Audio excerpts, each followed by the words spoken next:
আমি জি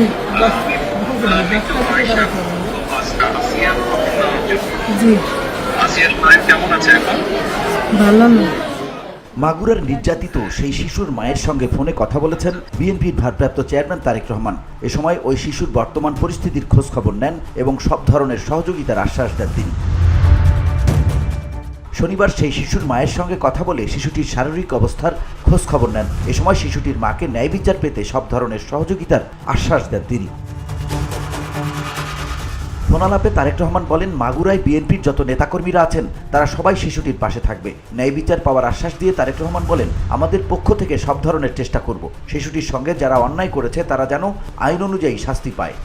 আমাদের মাগুরায় যারা নেতৃত্ব আছে তাদেরকে আমি বলেছি যে তারা আপনার পাশে থাকবে, তারা আসিয়ার পাশে থাকবে, যাতে করে আসিয়া ন্যায় বিচার পায়। জি আসিয়ার সাথে যারা অন্যায় করেছে তারা যাতে শাস্তি পায়। এই জন্য আমাদের অবস্থান থেকে আমরা চেষ্টা করব, যতটুকু সম্ভব আমরা চেষ্টা করব যাতে দেশের আইন অনুযায়ী আপনারা যাতে সঠিক বিচার জি পান। জি নির্যাতিতের মা শিশুটির উপর চালানো পাশবিকতার বর্ণনা তুলে ধরেন তারেক রহমানের কাছে। এটা শুনে তিনি আবারও বলেন, আমরা আমাদের অবস্থান থেকে সর্বোচ্চ চেষ্টা করব শিশুটি যাতে ন্যায় বিচার পায়।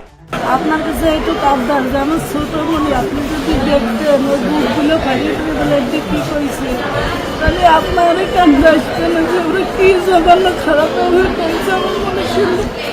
আপনার কাছে একটু অনুরোধ যে আমার শাস্তি তো দেবেনি, আর আমার দুটো মনে ক্ষুতো করেছে ওরা, একটু আপনার কাছে আবদার থাকবে।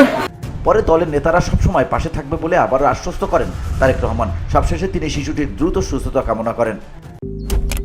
মালয়েশিয়ান প্রযুক্তিতে তৈরি অত্যাধুনিক cleaning machine modern vacuum cleaner যে কোনো ধরনের ধুলো ময়লাকে পরিষ্কার করে ঘরকে করে তুলুন চকচকে ও আকর্ষণীয়।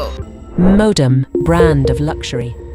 এর আগে শনিবার দুপুরে ঢাকা মেডিকেল কলেজ হাসপাতালের পরিচালক ব্রিগেডিয়ার জেনারেল মোহাম্মদ আসাদুজ্জামান বলেন, শিশুটির অবস্থা আশঙ্কাজনক। ভেন্টিলেটর যন্ত্রের সাহায্যে তার শ্বাস প্রশ্বাস চলছে বলে জানান তিনি।